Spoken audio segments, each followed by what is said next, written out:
Hitchhiker from the Shadows.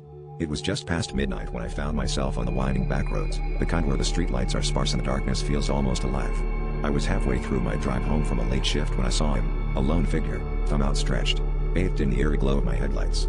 Something about him seemed off. Maybe it was the way his eyes seemed to reflect a knowing glint as I slowed to a stop.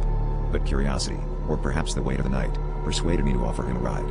As he settled into the passenger seat, he murmured something that barely cut through the hum of the engine. "The journey isn't over yet."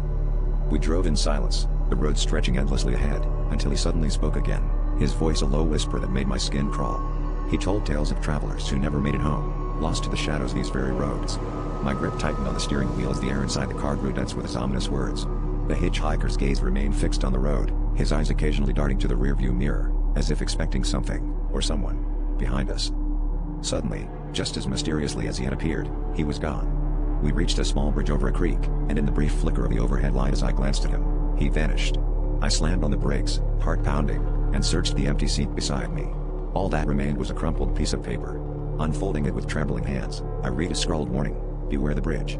It's where the lost find our way." My mind raced as I recalled the stories he shared, stories of drivers disappearing on this very stretch. Panic set in as I realized I was already on the bridge. The air crackled with an unseen energy, and the car shuddered violently, veering off course. I fought at the wheel, heart racing, but the sensation of unseen hands pulling me back was overwhelming. As the car teetered on the edge, I understood the warning too late. The journey, it seemed, was never meant to be completed.